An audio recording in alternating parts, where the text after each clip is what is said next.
So yes, thank you everyone for joining. We will have a bit of a presentation from Christopher here, who will share some tips and tricks about writing blogs.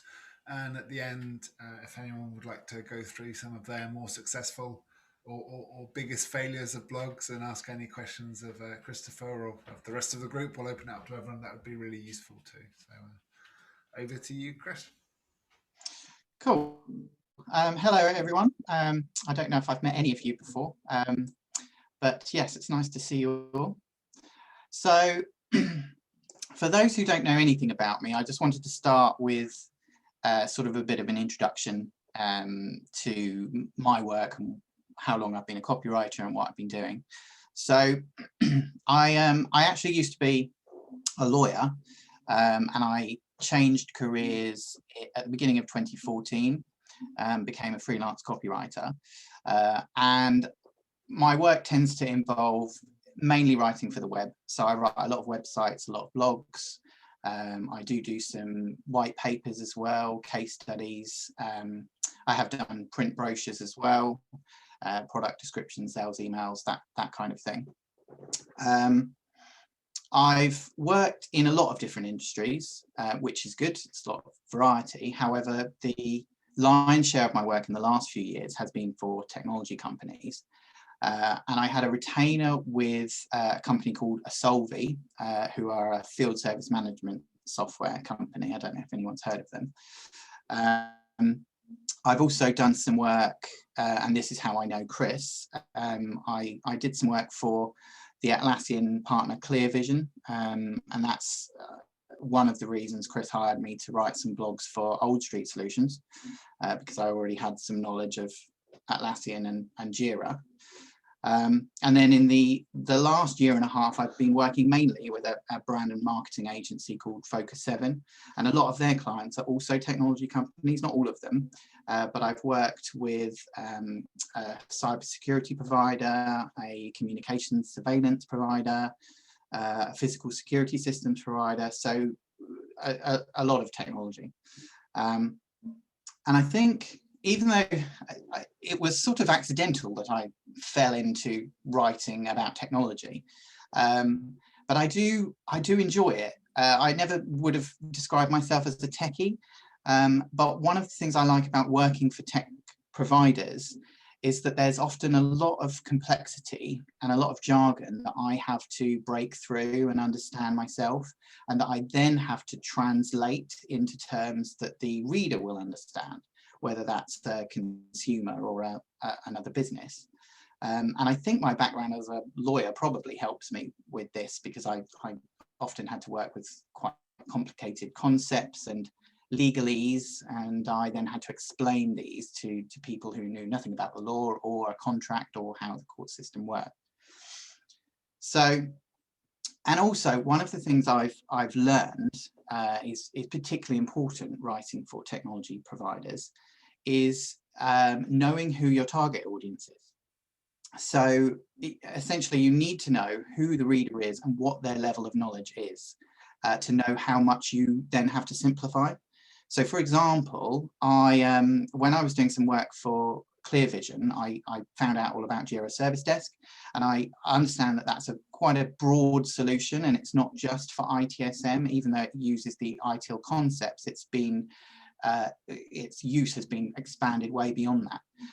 And ClearVision actually gave me the example of university students logging problems with their accommodation and requesting service through Jira. So obviously that's nothing to do with IT. So if I were to be writing a piece of content for them, for a university, then I would have to be quite careful in terms of what IT and technical terms I'm using, because they may not have a clue. So that I've learned is quite important, and that can sometimes make the writing quite challenging, which I enjoy as well.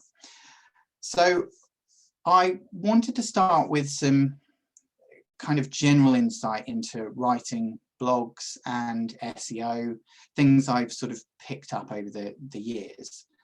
So the first thing I want to talk about is blog length.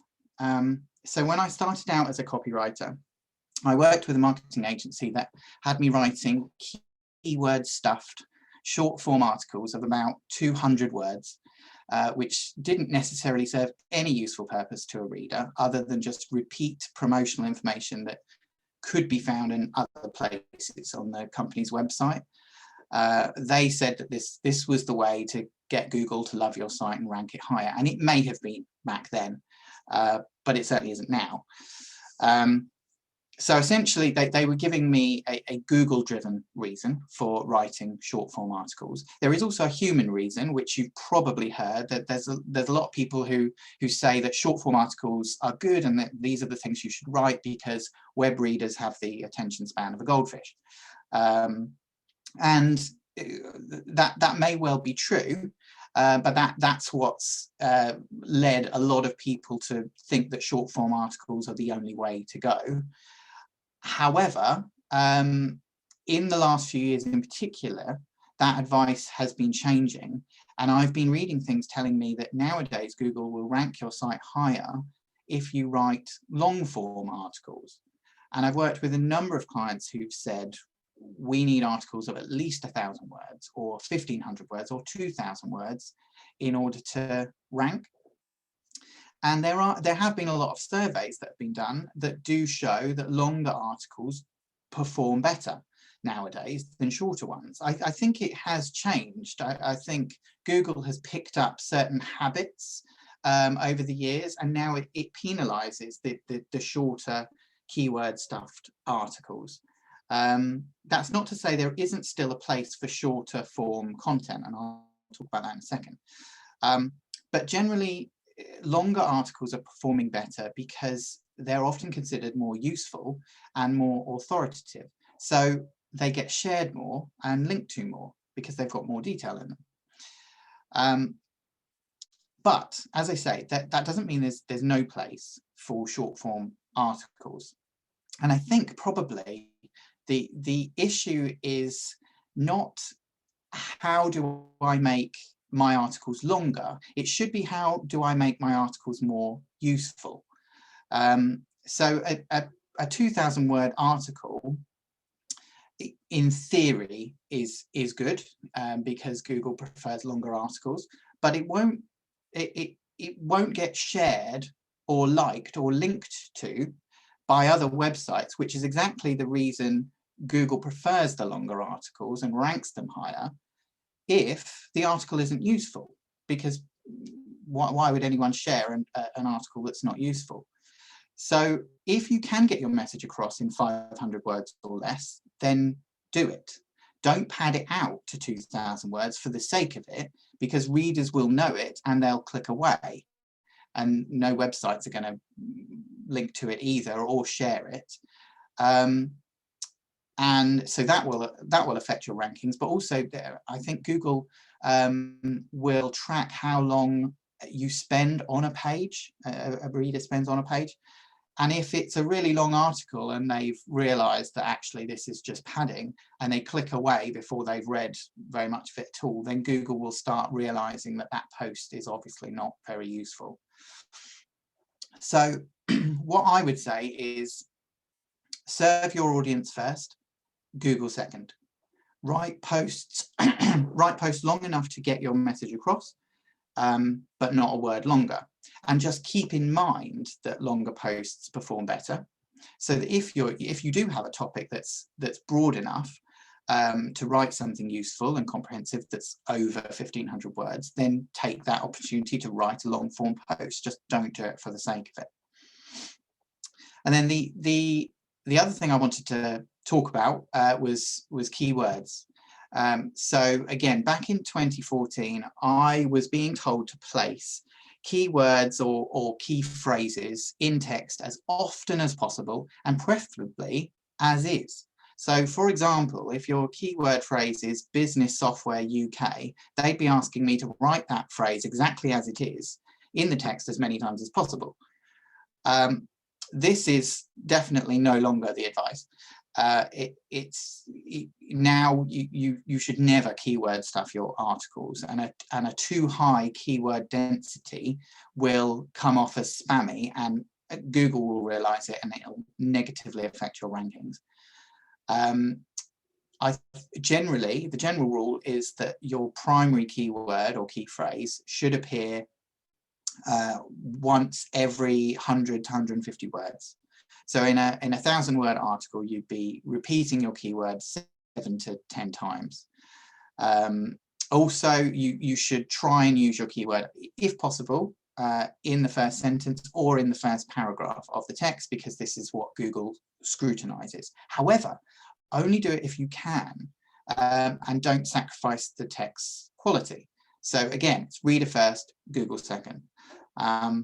I don't know if anybody's heard of or uses the Yoast SEO tool, but I understand that one recommends a key phrase density of 0.5 to 3%. So yeah, so use tools like that. Read the advice, but again, don't get too hung up on how many keywords you should have, where you should put them. Write something that feels natural, feels useful to a reader, answers a reader's questions, and just have these things in mind as you're doing so. And definitely don't put key phrases in text if it would affect the readability or make the key phrase stand out. So use stop words like, so for example, the example I just gave, business software in the UK, write business software in the UK, because you will still rank for that phrase. Google is clever enough to know that it will still pick up that phrase that people are searching for. And you can also use variations and still rank for the phrase. So, for example, if you wanted to rank for bake vegan pancakes, you could use bake the best vegan pancakes, and you could use baking a vegan pancake is easy, and you will still rank for the phrase bake vegan pancakes. So that's what I wanted to say about keywords. I think the most important thing I would say is to blog regularly. Readers like fresh, regularly updated content, and so does Google. I next wanted to talk a little bit about how I approached writing the blogs for Old Street Solutions.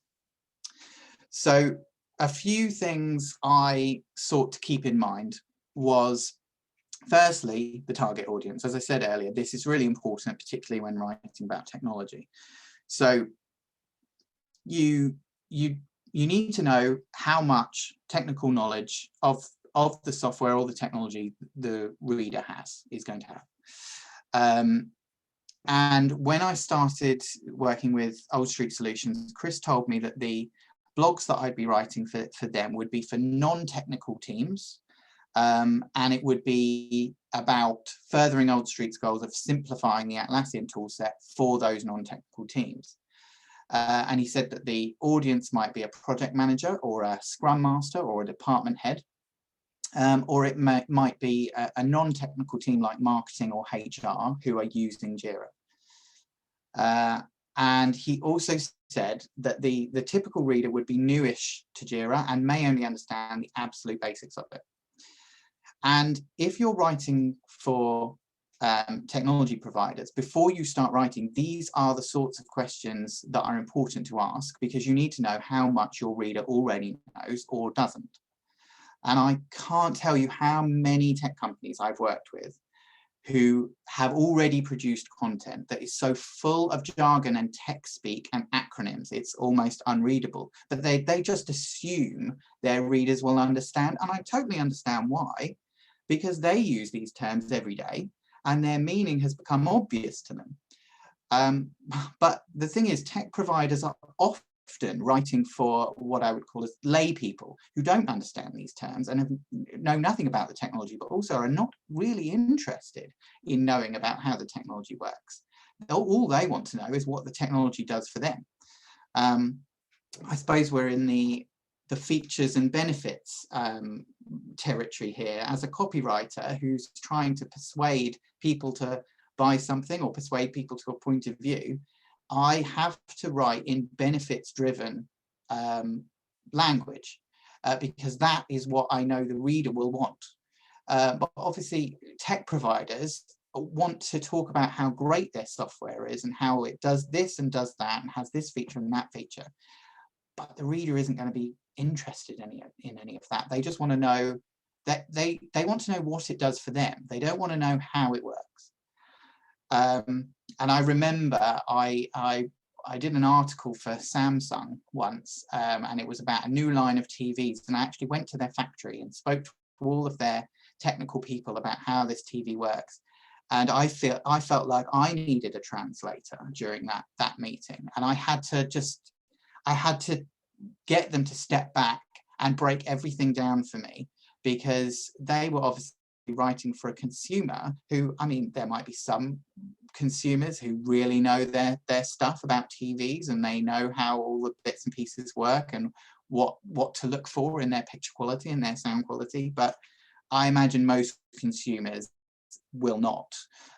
So yeah, I had to get them to break it all down, and they struggled a little bit with that because they're so used to these terms and these acronyms. And so yeah, so you need to know who your target audience is. And when I was writing the blogs for Chris, I worked out that essentially I needed to talk on terms that weren't too technical, but weren't too basic either. So these were people who are potentially using Jira already, but not using very much of it. And also the people using Jira are often working in software development, so they're going to have some knowledge even if they are project managers.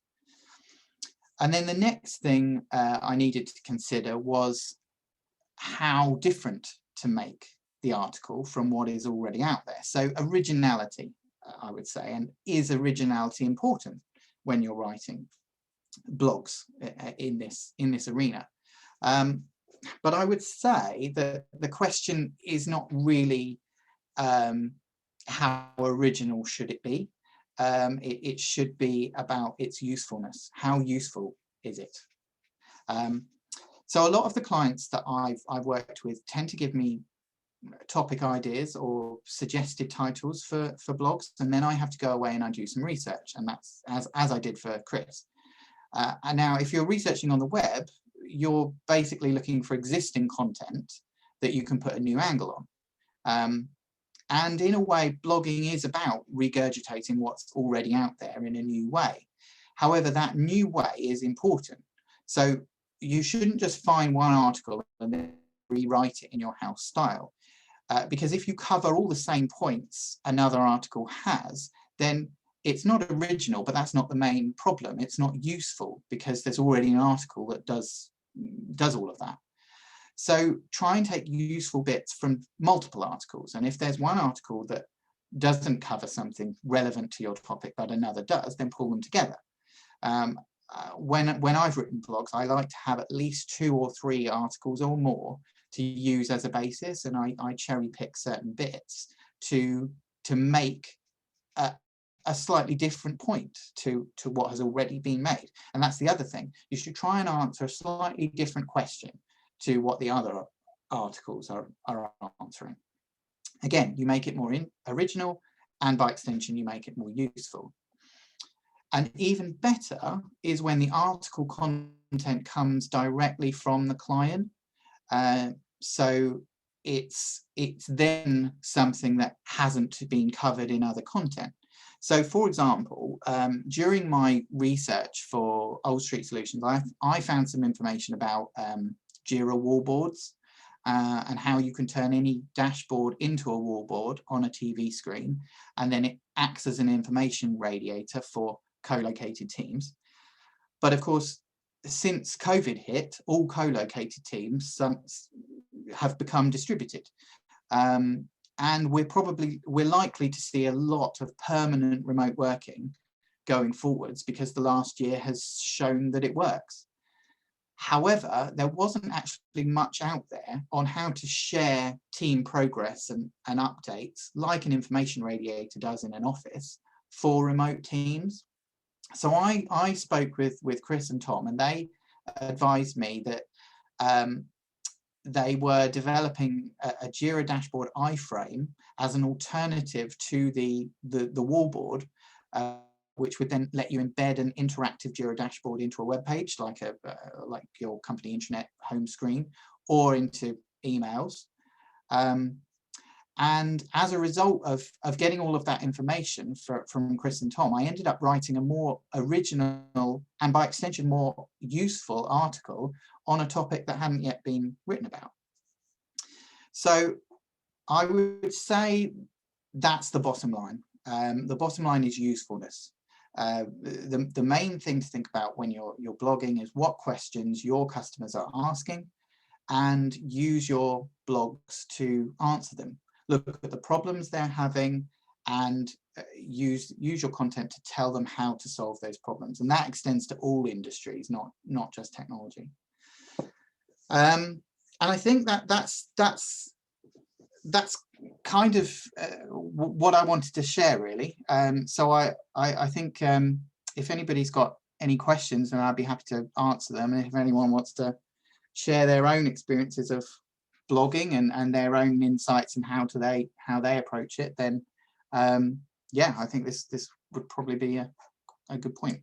Brilliant. Thanks so much, Christopher. So yeah, just if you needed a testimonial, Christopher's blogs have been phenomenally successful for us, and have, I don't know the 10x, but yeah, like lots and lots of thousands of views a month, thanks to these techniques and approaches. So yeah, as he said, who has questions, who has some successes to share? I'd also like to hear some failures, because I think that's very important to learning as well. Yeah.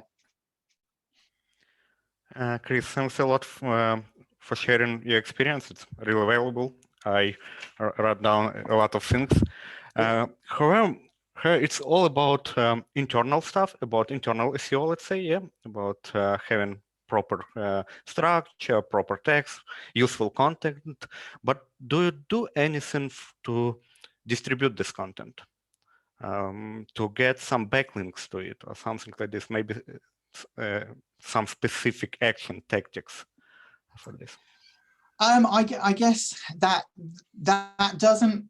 When I'm writing blogs, I do always keep in mind the previous blogs I've written for that client. So I try, and if possible, I try and relate back to previous topics I've written about, and then I'll put a little note in the text to say link back to previous article, because then you're giving traffic to that previous article.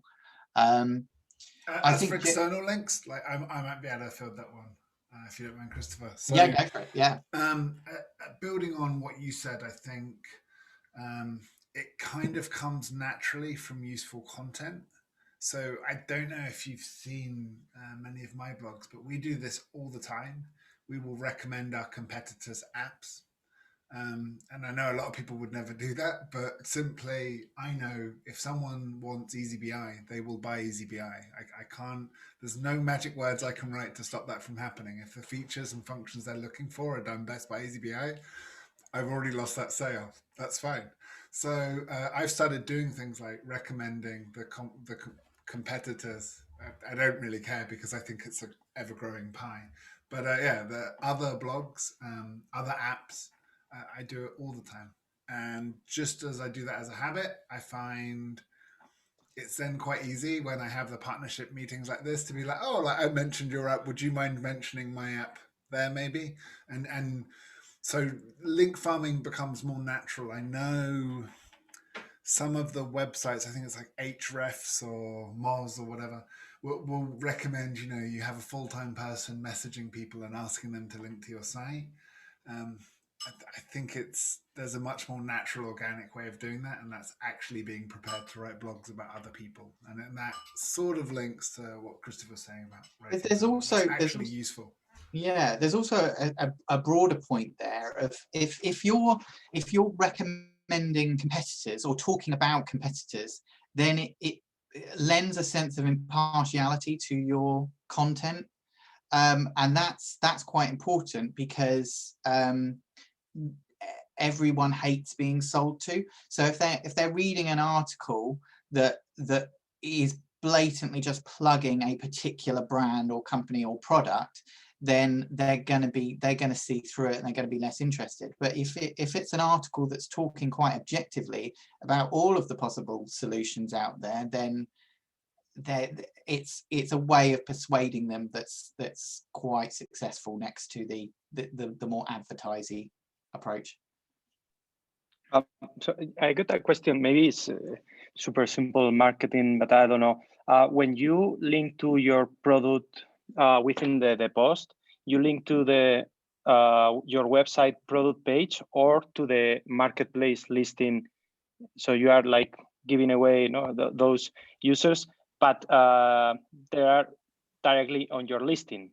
On the other side, you are losing that part of the funnel, but I don't know which is the right strategy or approach. Yeah, so we talked about this a couple of months ago. So my quick answer is we link to our website because we do things like remarketing, because then we can follow the attribution and the Google Analytics better, and then we can be clear what they see. I know not everyone does that, and some people want to go to the marketplace as quick as possible because that's the point of purchase. But does anyone else have any opinions on that? We've gone back and forth about this a lot. Like when I first started at K15T, the kind of hard and fast rule was it should always go to, the product page on the website. And we've slowly kind of moved away from that for exactly what you just said, Gorka, that like you get them straight to the marketplace, and that, especially when it's a product focused blog post, that you really kind of want them there.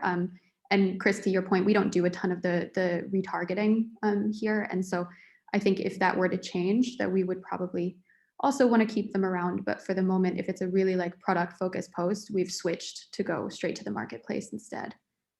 With the knowledge that we kind of lose that, but we do track stuff on the marketplace on the other side and kind of try to trace how much traffic we're getting out of the blogs there too.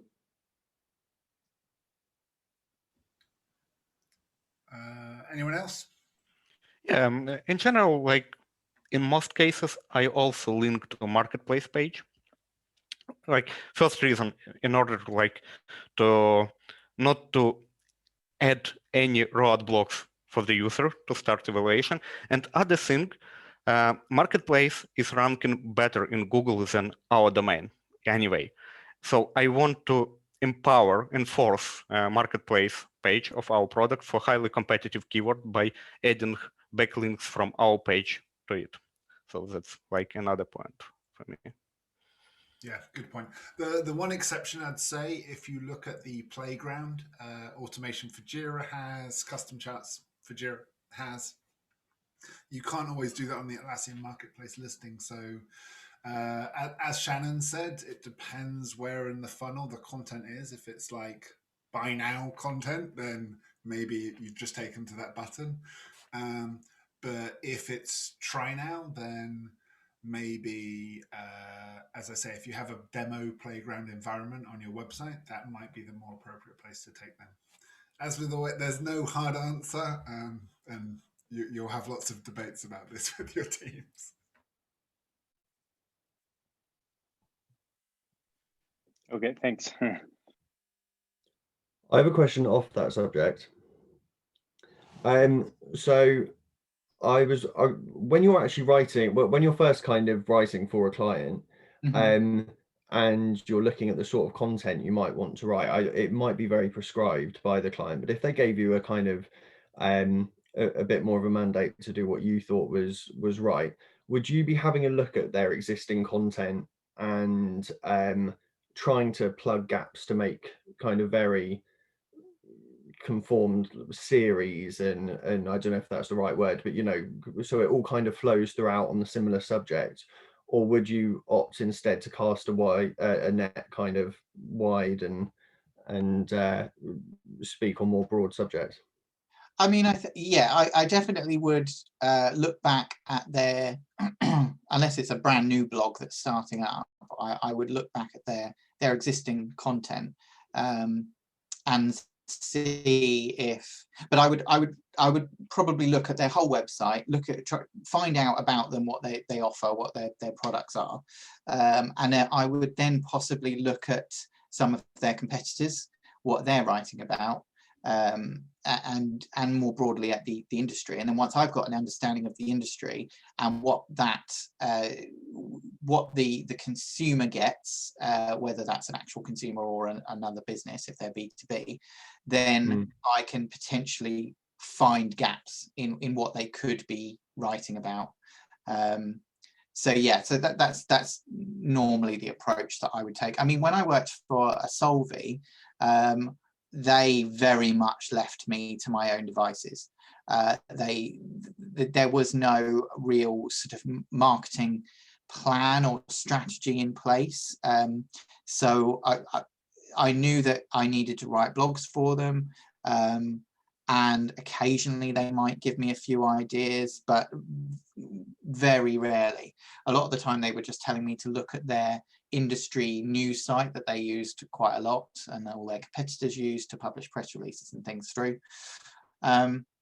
So I was tending to have to try and make things up based on what I knew about their software and what I knew about their business and what I knew about their customers. And because the whole point of a blog is that you want something that's going to appeal to the customers and get to the heart of what they're actually after, what problems they've got and how the software can solve those problems.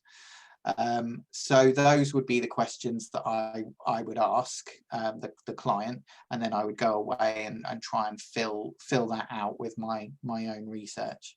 And again, I would try and make it so that it's not too salesy. Okay. Yeah. Thank you. And a follow-up question, if I can, talking on the kind of salesy and filling in gaps and that sort of thing. Bit of a broader question about structure and kind of, if you were to, maybe this is outside your remit, but if you were to kind of have an opinion on whether to go for a particularly heavily branded blog page or whether to group things in terms of you know, like I was saying about kind of having series on different subjects or different like sections, or would you have more of like a chronological list and because people just kind of find it through Google and that sort of thing?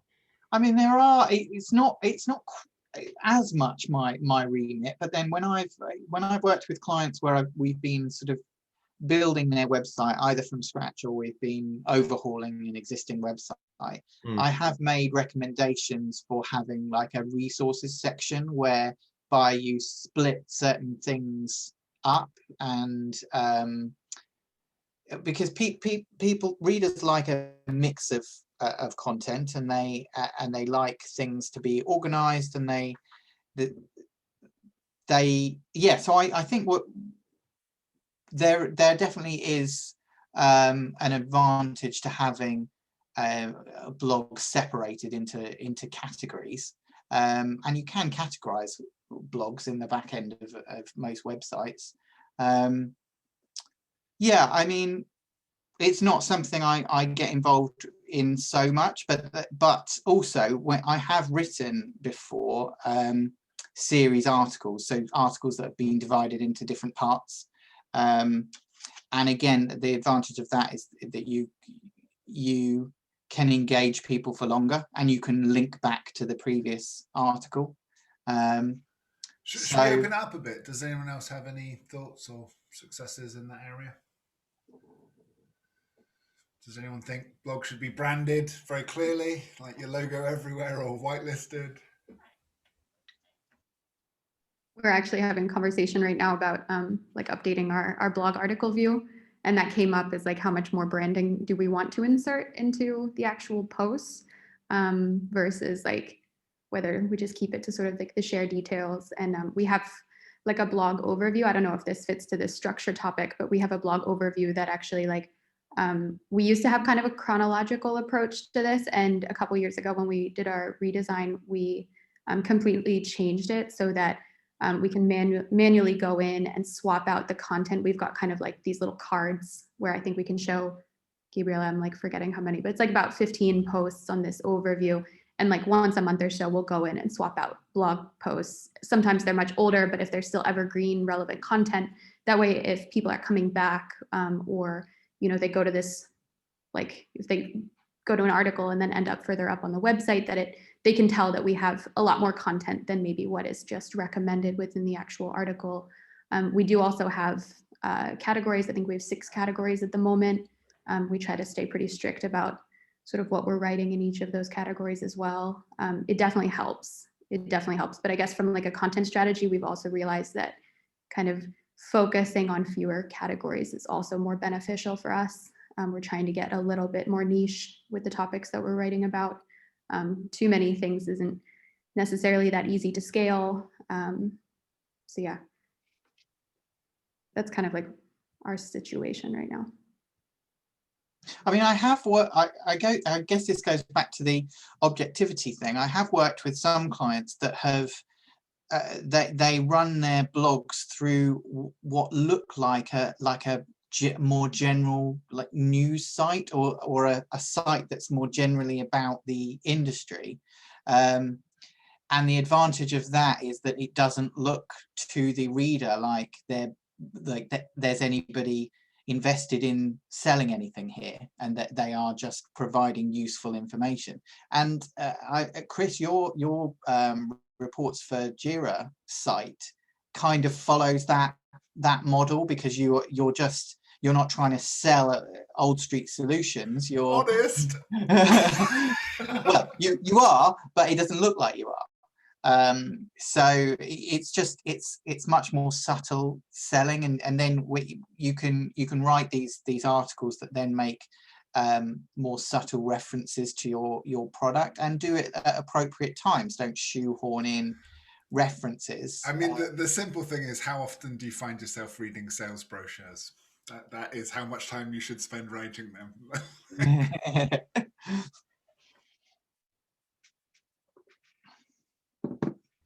Superb questions. Thanks you, Alex. Does anyone else have any questions or anything else I'd like to share about content marketing in general? Yeah, I got many questions, but one about translations.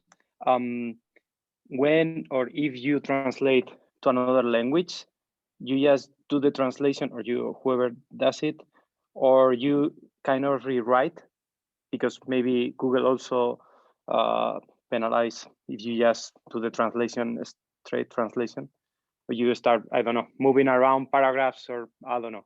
What's the approach there? I know from an SEO thing, there's ways of tagging it. I haven't properly done it yet, but I think Google's getting smarter. You used to have to have a proper lang href, I don't know, something. Shannon's nodding. Save me. I don't know what I'm talking. I'm forgetting what it's called as well, but I know what you mean, because we translate from time to time too. Yeah, in terms of changing, it's a nightmare. Like for one, especially Spanish, I had a poll where I asked how to translate Jira issues in Spanish, and I had 4 answers, which were about 25% each, all with 100 votes. And then in the comments, like 200 people disagreeing. They started arguing, which was the best social media engagement I ever got, by the way. But Jira issues can be translated depending on whether it's like a bug or a task, and this is the thing, like Jira issues has become a thing that everyone understands to mean one of 6 different options, right? And that one is a problematic one. Yeah. And it's sort of more of a problem because Atlassian haven't properly translated it, right? They don't know how. So yes, translation is a unique challenge. The way I've handled it is I've used the same translator, and then she's got the feedback from the social. I get a boost because everyone argues in the comments about how it should be translated, and then I change it a few times, and they argue again, and I change it again, and then she learns from their feedback. I think especially now we've started translating blogs in Chinese, and that's been extra interesting because, as you know, I speak a bit of Spanish, but I don't speak any Chinese, and so I get given a translation. Google tells me it looks all right, but I have no idea, no idea what's going on. Yeah, it's a leap of faith there, whatever the translator says. pretty much. So, any other questions or points from anyone? Actually, just a recommendation. Gabriela and I, at the beginning of this year, we had some extra time on our hands. And what we did was we actually went through and picked out our top 10 most visited blog posts, which is actually pretty funny. I think at least 5 of them are from like either 2014 or 2015, which is really funny because like in the technology world, that means they're kind of like ancient, but they're still highly trafficked, really low bounce rates, really great engagement on them. And we just took the time to actually like go through the content, rip out stuff that wasn't relevant anymore, update links. Like just because it's old content obviously doesn't mean that it's not relevant anymore. And it's a really worthwhile activity. I think Google can tell that you've updated it. Exactly. Also, just as an exercise to reverse engineer your greatest hits, why was that a popular blog? Yeah, exactly. It's kind of good to go back into that mindset and try to figure out why it's still so relevant and giving it kind of a facelift. And then for us, it was also, we just kind of wanted to start re-promoting those things, right? That that gives us like kind of things that we, you know, when we're having kind of a slow week, we can just pull them back up and filter them into a campaign here and there. So just a recommendation that it doesn't always have to be like the newest, greatest, latest thing. You know, give some time, love, and care to the old stuff as well. Yeah, thank you. Good advice. I think the reason I brought Christopher on is because some of the content writers I've worked with probably have more SEO expertise. They're all about exactly where to stuff the keywords, right? But Christopher's blogs kept doing the best. And that's would be my main advice, like building on what he said in his talk, that it's similar with the session we had on social. I kind of feel there was like, I described some hacks which are possible, and some people after that session ran away and were like, cool, let's do all the hacks. And I was like, that wasn't the point I was getting at. Like, if you learn hacks and to game the system, you're kind of, it works for, it's a short-term strategy, right? Whereas if you learn to write good content, you'll be building and growing something actually meaningful. And yeah, so I think it's worth learning how to write actually interesting content. It takes a bit longer to do. It needs to be a bit more thoughtful. It might not get the immediate KPI rush if that's what you're searching for, but it's definitely worthwhile. And also another thing I think Christopher said that I just can't agree with enough is write about it from the user's perspective, not from yours. So a big thing I've had is like when people are writing about features.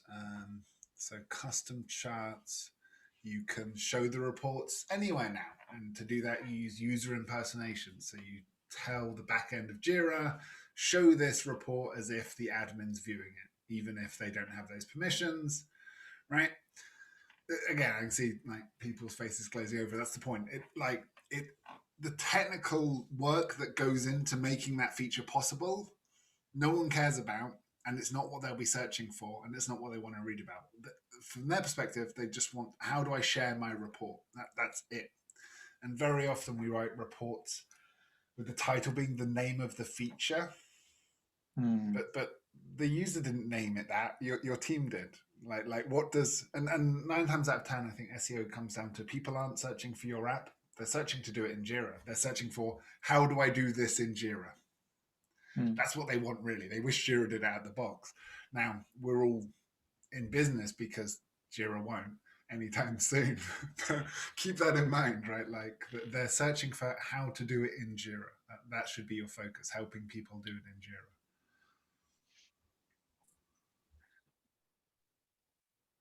Just to give you my 2 cents on this, that's exactly the experience that we just recently made when we took a look at which blog posts performed the best. That were exactly those which were called how to do whatever. Yeah. You see quite a lot of those, the how-tos, the it'll be 2021 now, but the 2020 definitive guide to X or Y. They seem to be really popular, and I think it's that whole giving the audience something that they want.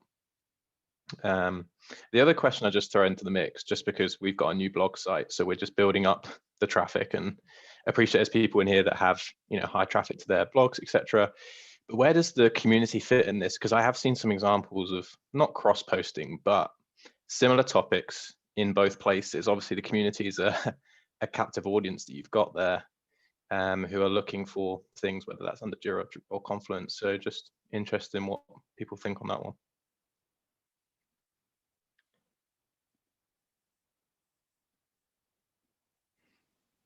Anyone? I feel like I'm jumping in a lot. No, but that's because you're the best, Shannon. So I mean, back when we first got these like article writing permissions from the community, we were like so excited about this. We're like, great, this means we can just take this content and essentially like, you know, put it in the community as well. Then there were a lot of there was some hesitation about, well, we don't want to have that sort of duplicate content out there. We kind of need to take the content and first of all, kind of try to minimize it a little bit, make it very much more like you can make very clear sort of distinctions about who's in the community. It's very, very targeted. So you can actually like get straight to the point. But I mean, of course, the community also says, hey, don't do one of these. Here's a little synopsis of the article. Go to my website to read the rest. Like they're really like not happy if you're doing that as a partner. So we don't do very much of it. And I actually I guess we haven't done enough to say whether this is like worth doing or not. But every now and then when we have something that is like especially interesting for the community where we can see it's a trending topic, then we'll use it as a promotional tactic there that we'll say, okay, well, we will write the little synopsis, but of course give away the information in the community. If then people want to go read more about it, they can go either to the marketplace or back to the blog post where it originated.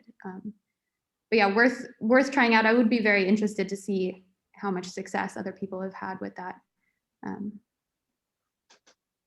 Yeah, thank you. Brilliant. I will say, my philosophy is if you're not getting told off by the community at least a couple of times a year, then you're not trying hard enough. So.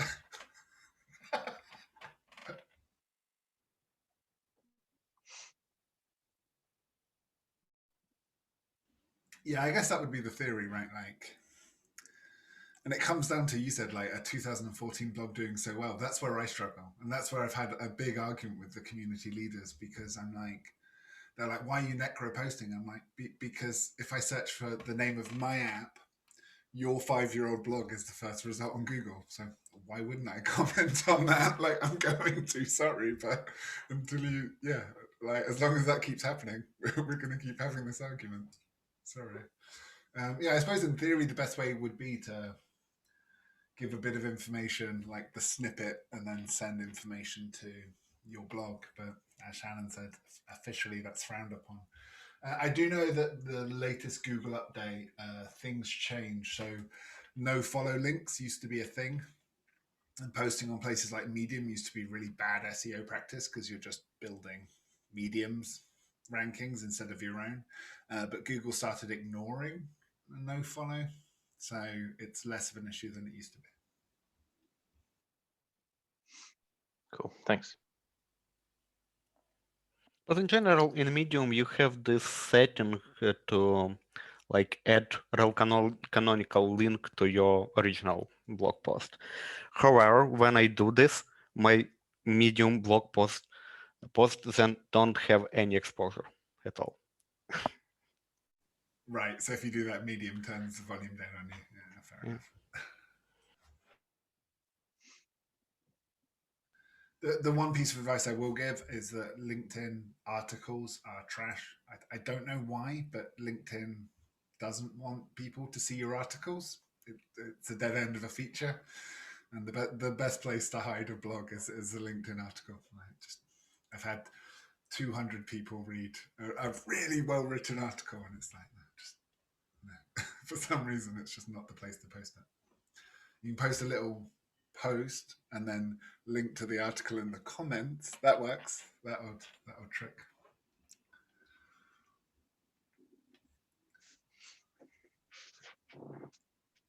Does anyone else have anything else I'd like to share?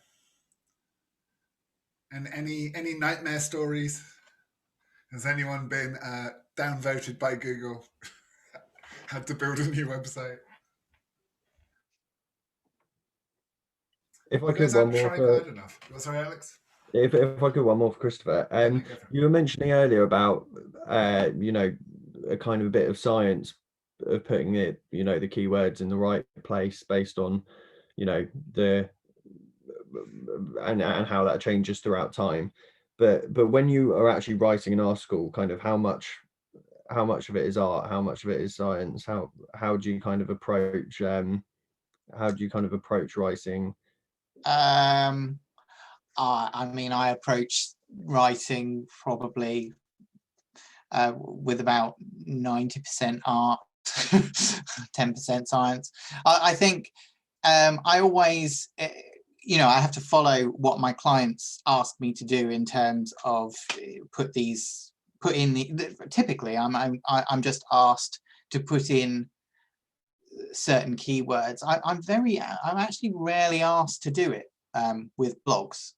I'm more often asked to do it with landing pages and web pages, but yeah, I will take the lead of my client in terms of how many keywords they want, and if I'm given a list of keywords, then I'll try and put those in where I can. But as I said before, I don't get too hung up on it. And if it doesn't, because the advice out there is that Google looks mostly at your first 200 words to know how useful an article is in terms of the keywords. I mean, there's other factors in terms of like how long users spend on a page, how much they get linked to, how much they're shared. That's all a factor, and that's why long form content gets ranked higher in Google. But I think in terms of looking for keywords, I read something that said it looks at the first 200 words, and that's why the advice is put your primary keyword in your first sentence or your first paragraph. But I mean, I don't do that unless I feel it works, because I just think the content needs to read well. And as I say, like it's worked well. I think I've been doing a bit of the science behind the scenes for you, because I think you write better blogs when you don't have that limitation. And tying all the strands together, look at what blogs have performed well, look at what people were searching for to find it, and then that would be sort of the basis of when I start meeting with, you know, Christopher and discussing potential blogs. That research will inform, okay, let's write one of these 5 topics, and he'll be like, okay, well, that would be an interesting blog to write. Okay, so that would be my recommendation, is don't, I mean, maybe you have some rare beast who is artist and scientist 50-50, but in my experience, like the most successful blogs are written by people who are more art than science, and you can just help them with some suggested blog titles. And I think that's been another thing I picked up, building on what Christopher said, is like you can focus on something useful as your title, but as you're doing your research, be prepared to pivot, because you might find someone's already written that blog and you're going to struggle to compete. There might be an interesting rabbit hole you go down that's actually really useful. So yeah, I think that's where the science and the art blend. Yeah, I agree with that. I think the suggested blog titles you gave me, Chris, I don't know if I actually used any of them like exactly as they were, because yeah, my research took me in different directions, or I was, as you say, I was finding articles that and I trusted you enough, even though you sort of deviated from the keywords I wanted to optimize for. And as I say, then I was pleasantly surprised those blogs did really well. So yeah, like I think if you're prepared to experiment, as with most creative pursuits, you could be pleasantly surprised by the results. I have one last very quick one. Apologies, it should hopefully be quick. Just out of curiosity, what's the kind of start to finish time of a blog? You know, sitting down, getting the plan. I know it's probably how long is a piece of string, you know, depending on the topic. But if you had to ballpark it, like, do you mean in writing time? I think both, kind of the research and writing, if possible, like just an average. Appreciate it probably varies. Yeah, it does vary. It varies in terms of how much information I've been given by the client as well. If I been given a very vague topic, or if I'm given no topic at all, then I've got to spend time researching what the article should even be about. But generally I'm given a steer of some sort, and sometimes I'm given some actual content I can use. And I think, I mean, generally I would ballpark for an article that's around 1,500 words, somewhere between 1,000 and 1,500 words, I would, and requires a lot of research, then I would probably ballpark a day normally. But if the article is well, it again depends. If it's a 800 word article, but I've got to spend all morning researching because I've got no clue on the subject matter, then that can also potentially take a day. But at the same time, if I've got a head start because I know a lot about the industry or the product, or the client's given me a lot of material already, then a 500 word blog or 400 word blog could take me 4 hours.